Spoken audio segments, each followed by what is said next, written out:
Hey food fans, welcome to Cooking Like a Pro with Chef Cal and me, Mrs. Chef, his wife Christa DeMercurio. We're dishing out culinary intuition, insights, and imagination to spice up your meals and make cooking more fun.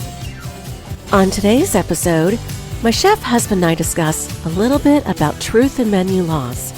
And we're getting ready for Thanksgiving, answering home cooks' most asked questions. Let's dig in. Today's episode was broadcast and recorded live on AM/FM radio. All right, welcome to Cooking Like a Pro. You have found us, Chef Cal and Mrs. Chef Christa. You know, we have to just real quickly give a shout out to John Elias Castellari. That rockin' intro that we have.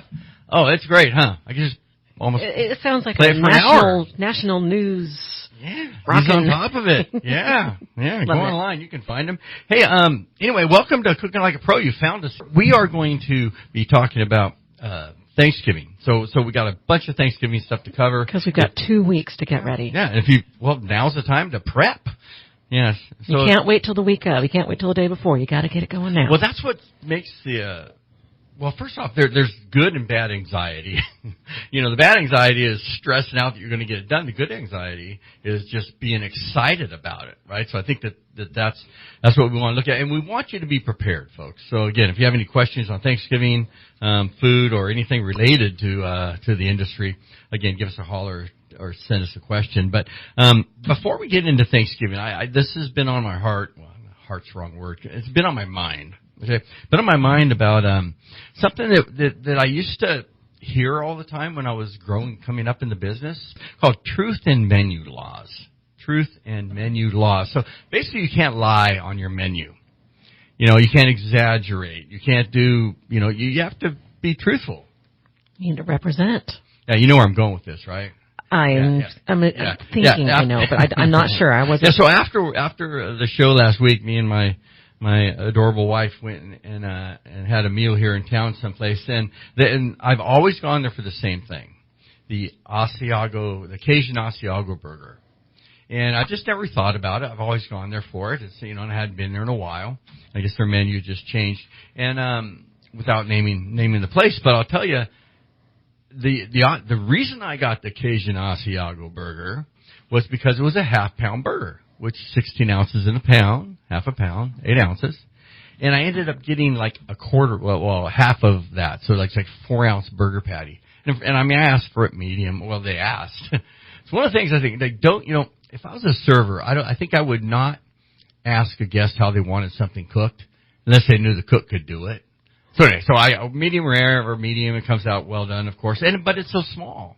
And I was like, so I look on the menu, and they had just taken the weight off of it. They had changed it. But it was still $22 for a hamburger. And I mean, you know, hamburger's not $12 a pound. So, you know, if it's whatever it is, say $8-9 a pound, maybe at the most for 80-20, you know, beef to fat ratio.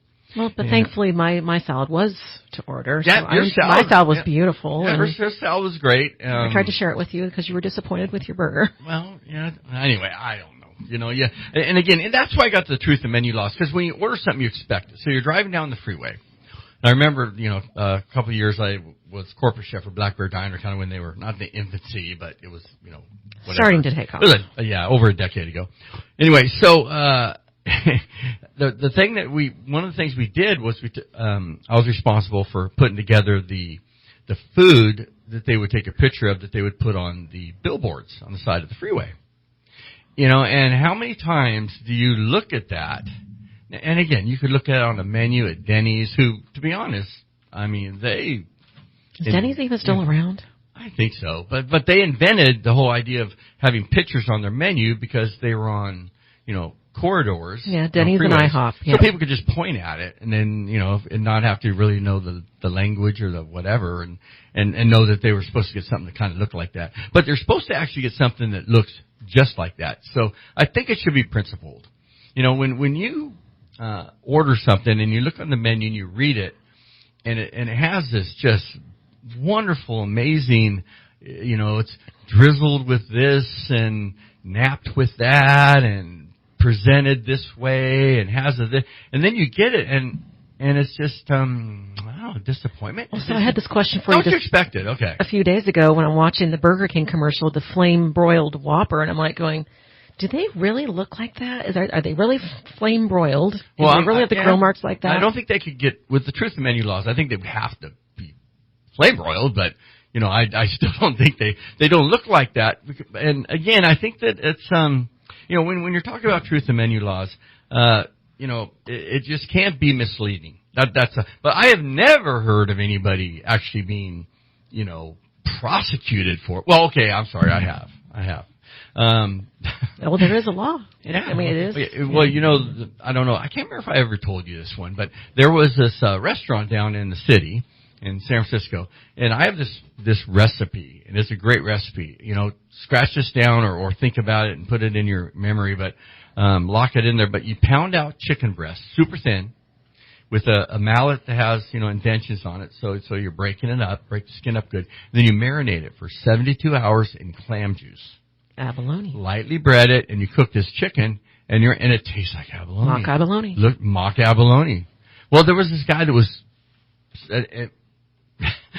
serving or selling, selling it as abalone. As abalone, and and that's a federal offense because of the cost of abalone. So I don't know how many years he got, but anyway, so that was the only time I'd ever heard of somebody actually, going to the big house for it. But when you expect something and it's misleading you to get something else, because we're looking at quality and then quantity. You look at it, there's this pile of whatever it is, French fries or something, from price to the identification, and things like point of origin comes into play with oysters, clams, like where were they actually harvested? Well, like a Maine lobster, but Well, I hope it's from Maine. Maine. Yeah, it better be. Well, cold water. I still prefer Australian, but we can talk about that. But merchandising, but just the principles of it, is really the 5 principles of just a menu would be balance, the nutrition, the variety, and then really just the beauty. We call it the aesthetics, right? So, like the appreciation of the beauty of it. And to me, so much of that comes down to ambiance. And I think that's one of the main reasons people go out. They want to get away from the house, but unfortunately they end up so often being disappointed and accepting that, right? Oh, it's okay. Maybe it wasn't quite what I wanted. Well, gosh darn it, you're paying for it to be right. Hard-earned cash. It's not just falling off the trees. Well, it's hard to just get up and go somewhere else and drive across town. You got to try and make those decisions before you get there. And you go online and see, what do they offer? What are your expectations? And if your expectations are set, you would hope that your expectations are met. And think about the ambiance. When we were, a couple weeks ago for anniversary, we're sitting there in that restaurant overlooking the ocean with the seals running and jumping around. The food could have been terrible, and it still would have been a good experience. Maybe not fantastic like it was, because the food was good, but the ambiance is a big thing. So anyway, we're going to have to take a quick break because we just ran through that one, but we'll be right back, and we are talking about turkeys. Cooking Like a Pro. Welcome back. Cooking Like a Pro podcast. Chef Cal and Mrs. Chef Christa. And so Thanksgiving, we didn't make it. So we kind of thought, we went and we actually requested or asked, I don't know how you do that on the internet, but the top 20 questions that people have for Thanksgiving. So the most asked Thanksgiving questions. So I'll let you start, Christa. Well, the first one we answered last week, and actually I didn't know this either. How much turkey do I need per person? They say a couple different things. Some people say, a pound and a quarter. Some say a pound and a half, because you're only actually eating maybe 6 to 8 ounces of actual weighted protein, but you've got a carcass, and again, remember that carcass will quit growing larger when it gets around 24 pounds. So if you get a turkey that's, let's say, 26 or 28 or 30, that last 2, 4, 6 pounds are going to yield all protein, all beef. Well, all beef in this case, all poultry. But yeah. So the quick math. You're going to do a 24-pound turkey. That's going to serve 12 people. There you go. Well, if it's a 12-pound turkey, 10. about 6 people. Yeah. Well, one of the things that I also wanted to bring up about that, and somebody asked me this question yesterday, and it's like, I'm got 35 people coming over. What do I do? I got 2 turkeys, and my oven only going to hold 1 turkey. Well, first off, going back to DeMercurio's, I used to cook 40 turkeys a day. Me and Antonio would get there at 2 in the morning. Again, DeMercurio's restaurant. Maybe chime in if you had a chance to enjoy Thanksgiving dinner back at DeMercurio's. But we would cook, just a ton of turkeys, and you got all this dark meat and all this white meat. Well, one of the things that they do a lot now is they'll do 1 whole turkey, so you have the dark meat, which just like Mom. I was talking to Mom today, and she's like, dark meat. I'm dark meat. Me and Mom are both dark meat. I prefer legs white. And size. Yeah, I'm starting to like dark, but I still prefer white. But white, the people just cook it too much, and it dries out. If it's good, if it's not dry. Well, that's why we have gravy, right? I mean, I'm making mean gravy, folks. I mean, you can put my gravy on a shoe, and it's still good. But anyway, so I'm a dark meat guy. But but then again, what I was going to say was just cook some breasts. Just buy some just turkey breasts. So maybe 1 whole turkey. And that's going to get your, 10 or 12 people. And then, get 2 or 3 or 4 just breasts. They have them seasoned. They can get them anywhere now. And just roast those off slowly. And the thing about it is you want to pull it out when it's right around 155. Because first off, it's turkey, so you're cooking it at a lower temperature, right? You're not cooking it at 350 or 400 degrees. You're cooking it down at 3 1/4. So that's what I would do. I would just get some breasts. You can let them go to their 155, pull them out. They're cooking nice and slow. They carry over cook, same way beef does, lamb, anything else. And then you've got this beautiful moist. There's nothing better than moist turkey. And most of the time you don't get that. Yeah, because a lot of people don't know how to do it. And that's going to be one of our questions, how to make it moist. That's a little further down on the list. Well, another thing is how long it takes to thaw one out. A lot of people don't understand this, and I know we've probably all watched the videos or the YouTube videos of somebody dropping a frozen turkey into a hot oil. Yeah, into a deep fried turkey. So, and deep fried turkey is great. If you're going to deep fry your turkey, I think we did it at 4 to 5 minutes per pound. Maybe it was 3 to 4 minutes per pound, but you can always Google that. But boy, it's just, because the thing about deep fried is it locks everything in. There's, oil and water don't mix, so there's no place for the juice and the flavor to go. So you just get this super moist thing. But here's the key. In Thanksgiving, if you're going to deep fry a turkey, get yourself 3 or 4 chickens. Just, like 3-pounders, 3.5-pounders, and deep fry those after the turkey. They go in literally 12 to 15 minutes, you've got this beautiful cooked chicken with all the flavor inside. Because you got the oil, you've already heated it up. You're probably not going to use it again. And the price of oil is through the roof. Yeah. I haven't cussed So you're saying after you do your turkey, utilize that oil further to cook more chickens. Use that hot oil, cook some chickens. And then cool them down and then bag them up, freeze them for future applications. Bag them up, freeze them, or just use them the next day. But, you cook them and they're just, that's best chicken I've ever had. Just deep fry the whole thing. So, but they take a long time. Well, yeah, you take advantage of the oil, but they do take a long time to thaw. I mean, literally like 4 or 5 days. If it's frozen solid, first off, take it out of the packaging, or at least make a hole where the air in the refrigerator can get to the center cavity, because that's what's going to stay frozen. And then you just dump the moisture out of that and then just let it thaw. But I'd give it the better part of a week. Now we're talking a true frozen turkey, and we were just talking about this, the difference between a fresh and a frozen turkey. A true frozen turkey is like 0 degrees and below. It is hard as a rock, cold. Yeah, bowling turkey, you can bowl with it. Yes, a fresh turkey is transported and stored between 26 and 28 degrees. So technically it's under freezing, and they can be a little icy and not completely thawed. But they are, because they're considered a fresh. This is that's the legal temperature, is 26 to 28 degrees for fresh. I think that if I got a fresh turkey, I would expect it to be thawed out. I'm just spitballing here. But if I get fresh turkey, if I get fresh anything, I'm not expecting it to be frozen. Now, that's not saying that fresh and frozen, one is better than the other. To be honest, seafood is better frozen quite often than fresh. If you're getting seafood that's literally froze on the ship, when they get your halibut or your salmon, whatever it is they get, your cod out in the ocean, they go ahead and process it and freeze it there. It's literally hours old. compared to something that they catch that's fresh, but it's 24 hours old by the time you get it. So yeah. And how long have these turkeys been handled? When was their expiration date, so to speak? When did they become Thanksgiving dinner? That's going to make a difference. I don't know. We got turkeys running around our property.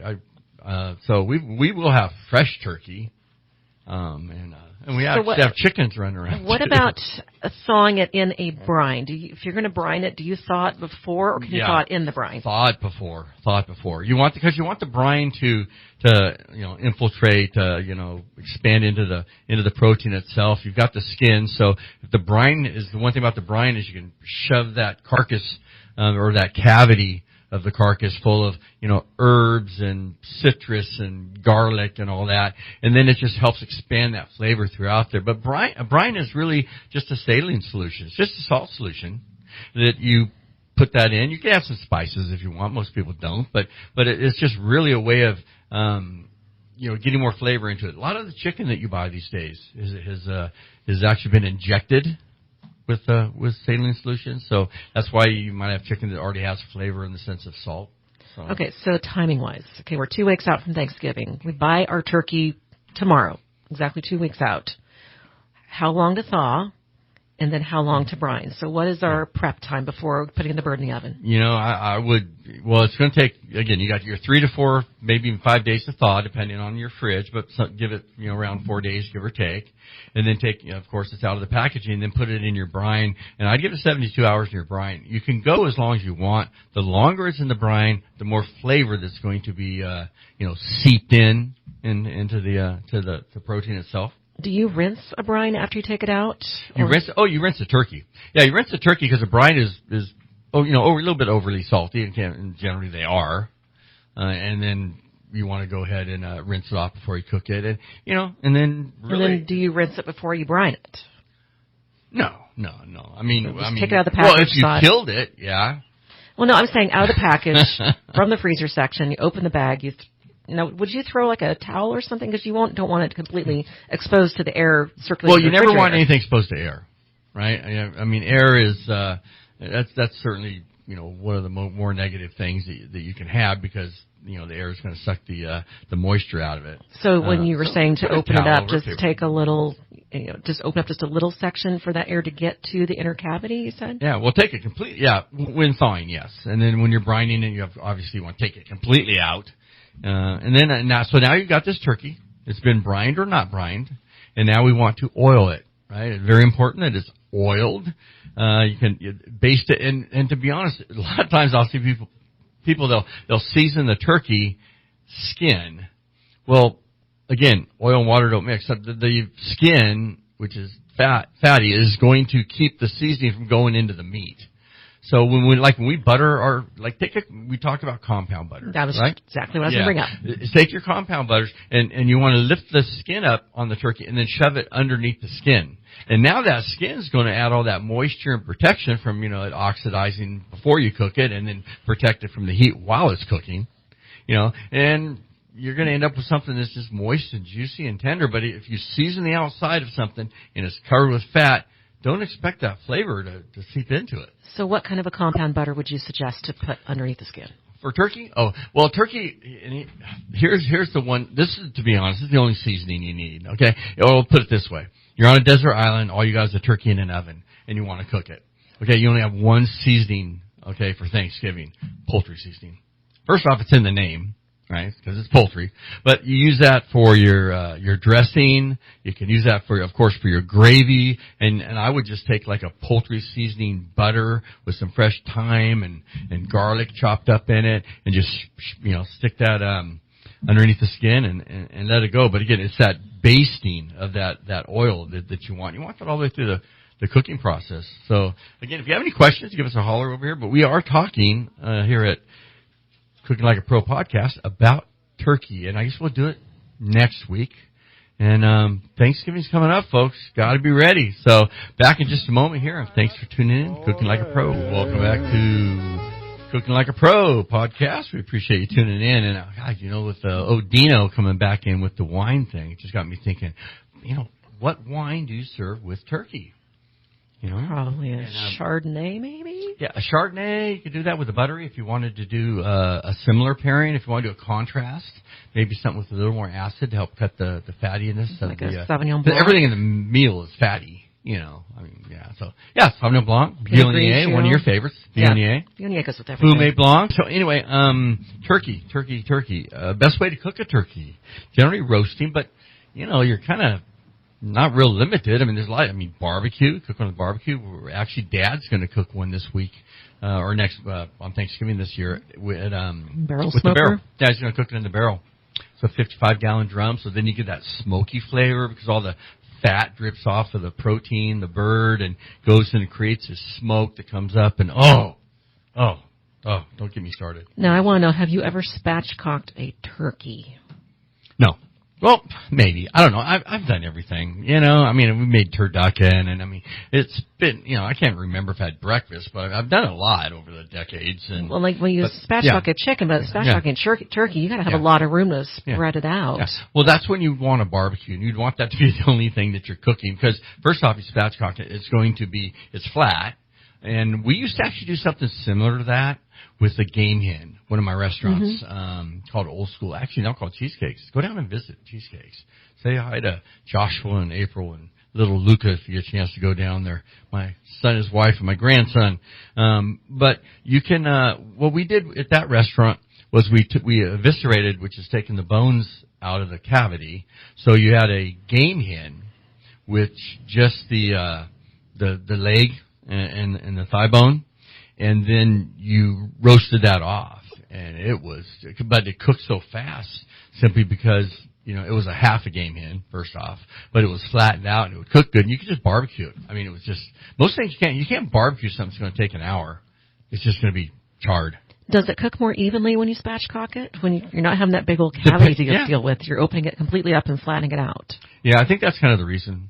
Save time. And also add flavor. You know, the cooking process adds flavor, whether you're barbecuing, whether you're searing it, unless you're boiling it.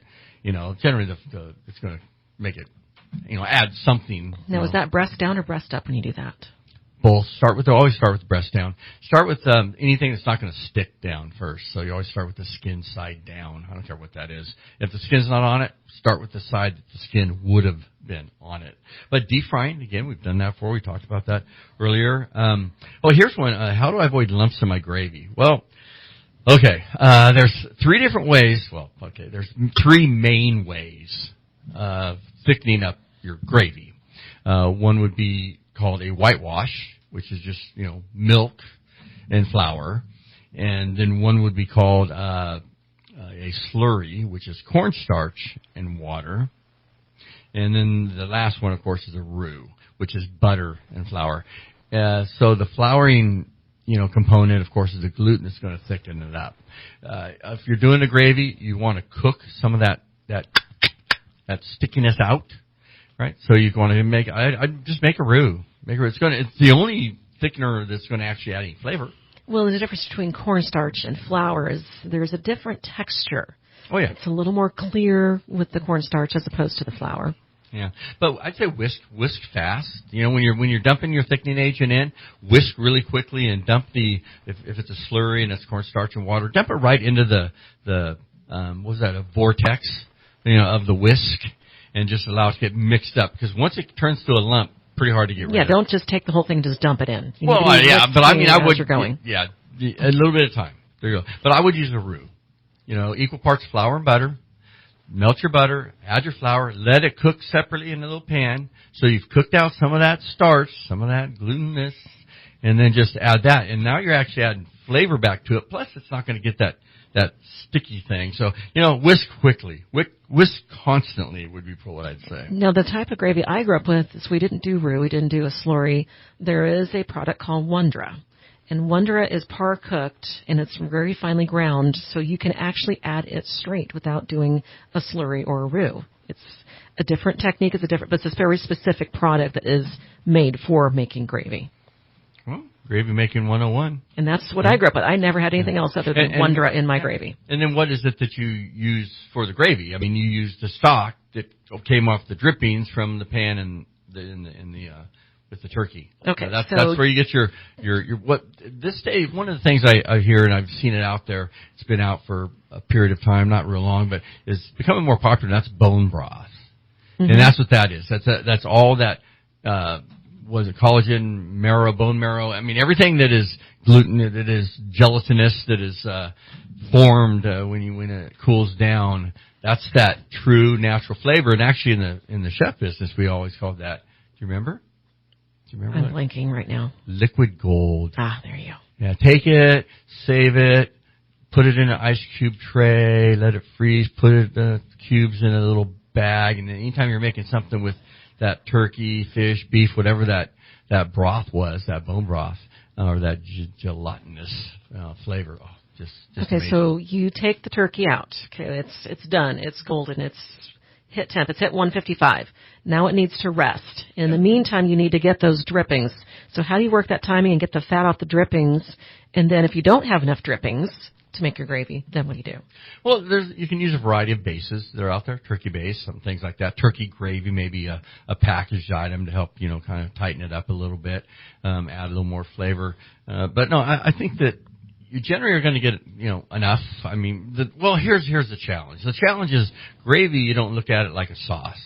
A sauce, you might use 2 ounces of sauce because it just goes over the entree, the beef, the fish, the whatever. But for turkey, I mean, you want gravy over everything, right? Your gravy needs to cover the mashed potatoes and seep into the dressing or stuffing, and then I mean, it's just you want.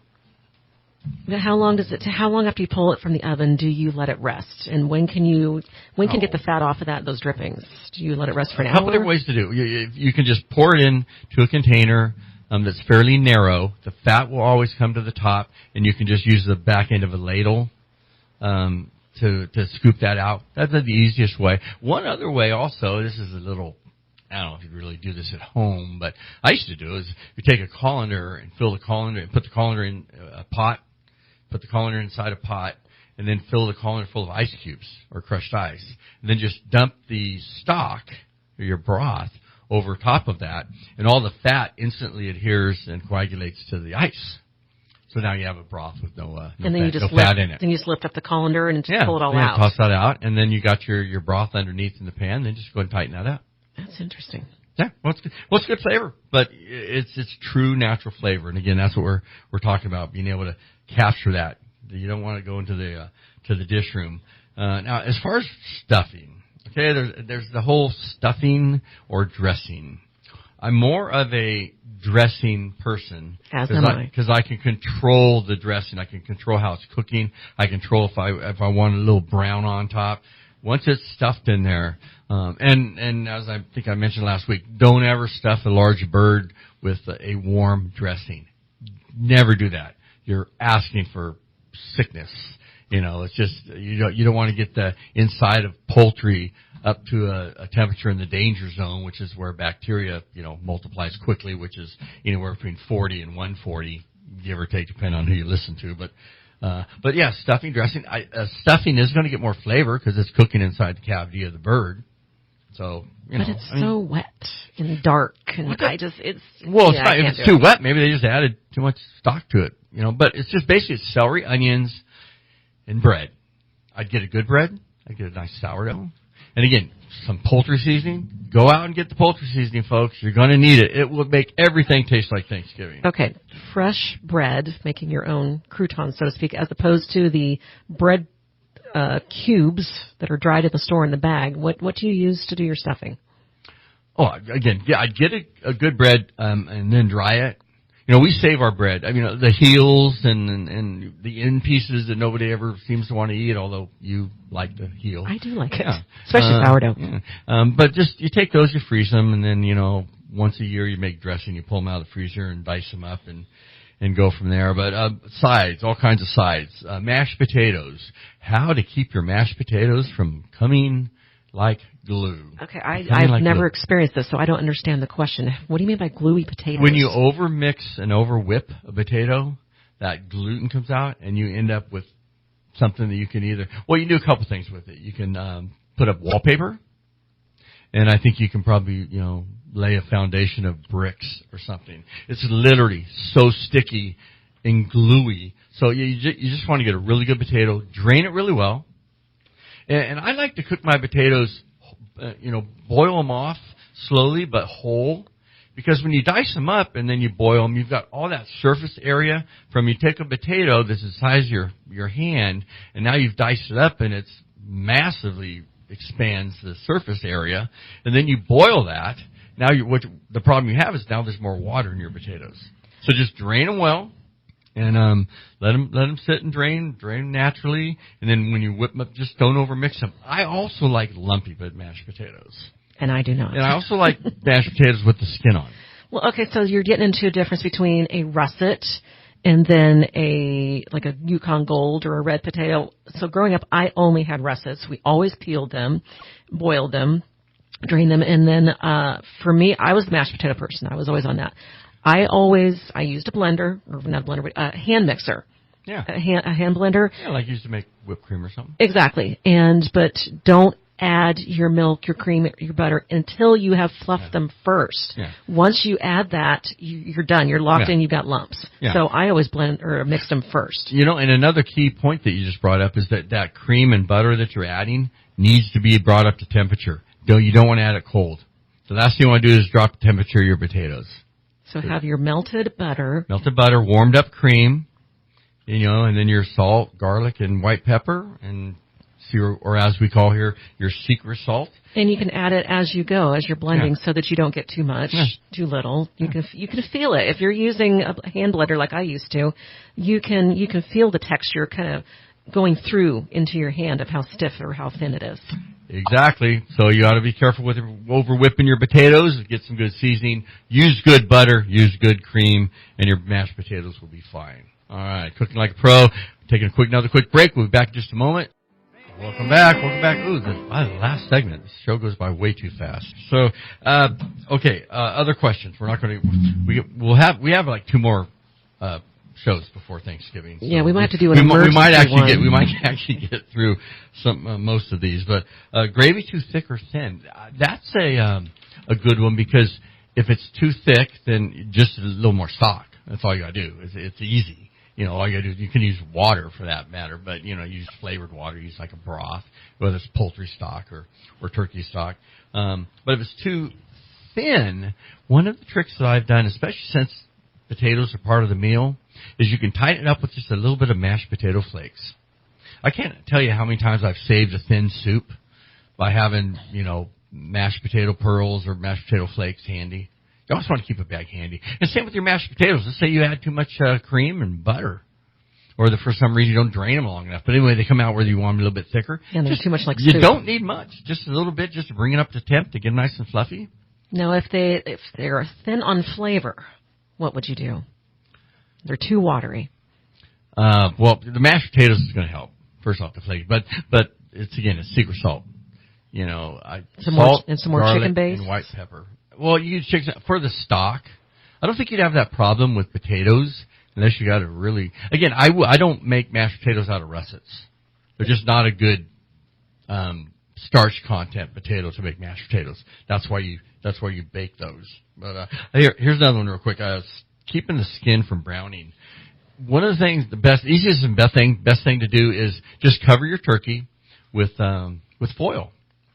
You cover it with foil, and it protects the skin from burning, and then just take that foil off about 45 minutes before you're done, and boom, there you go. So start with it uncovered or That's what covered. I would do. Yeah. Start uncovered or covered first? No, I'm sorry, covered.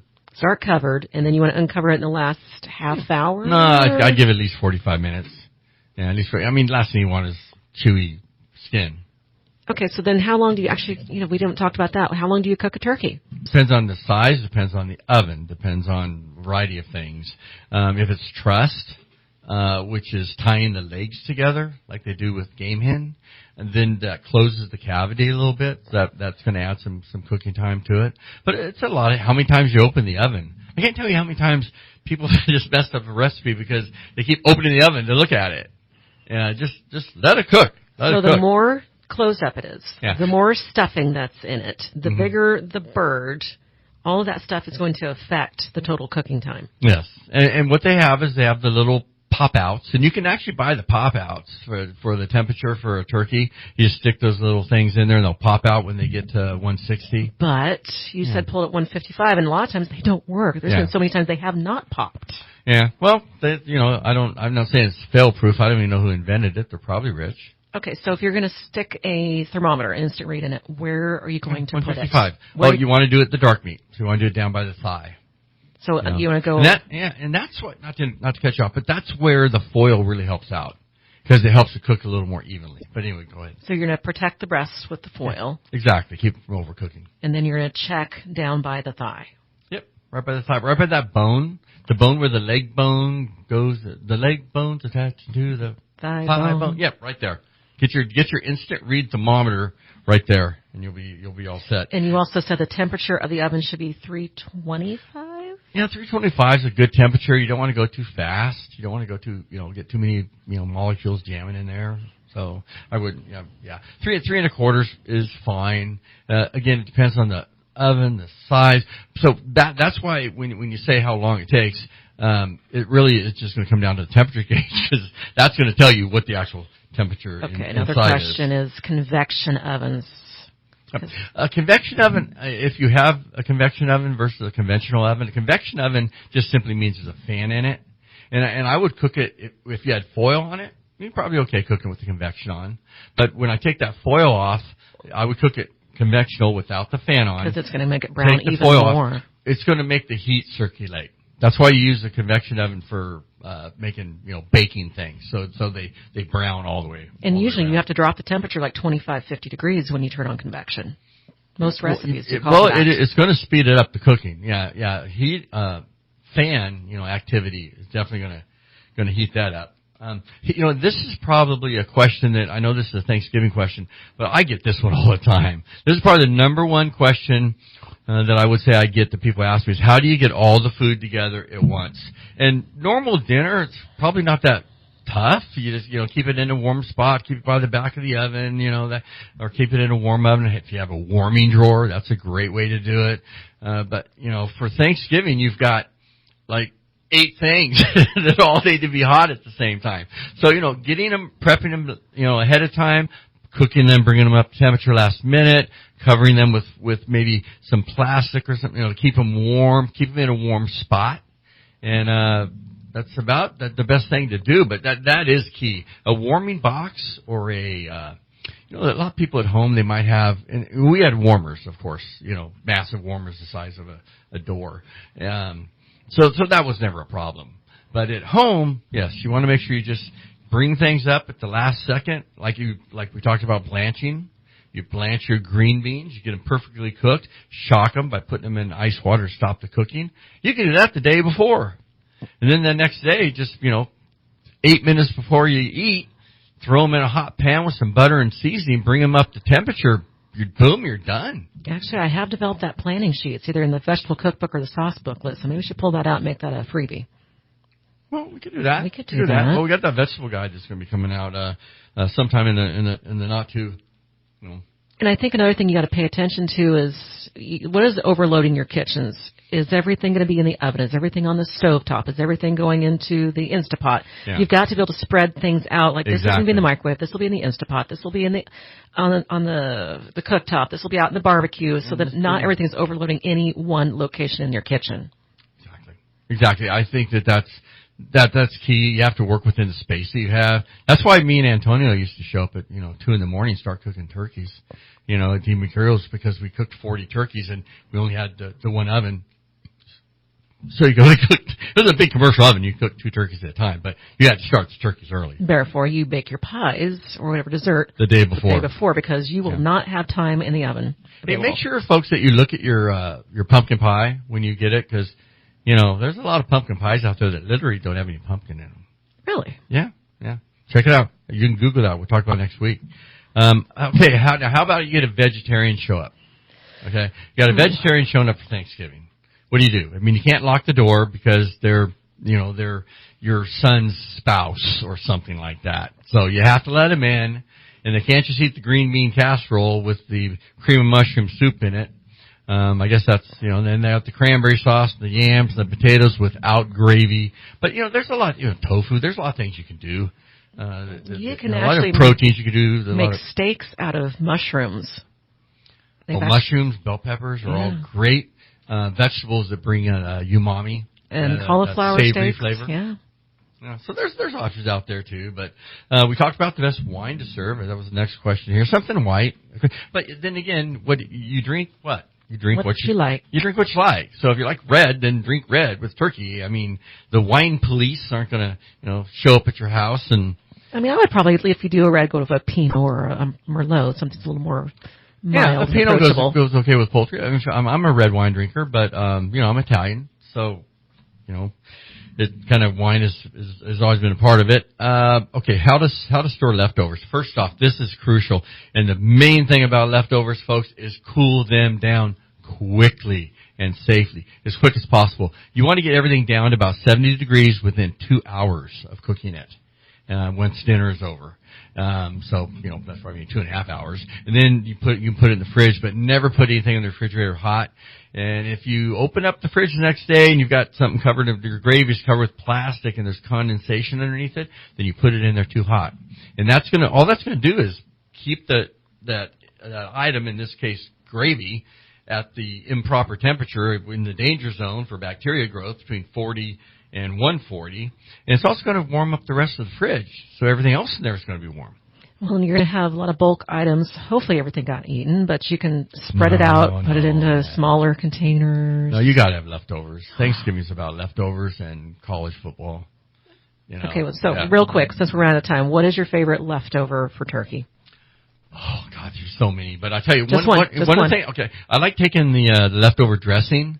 And you just add you can add a little bit of egg to it depending on the how sticky it is. But the leftover dressing and making patties, and then you almost cook them like pancakes. Just brown them like you would. Kind of like a latke. Same thing. Yeah, same thing with potatoes. Make potato pancakes, make dressing pancakes, a little turkey on top of their gravy. Just because you've got probably enough for some days. Send everybody home with some. Maybe that's the best.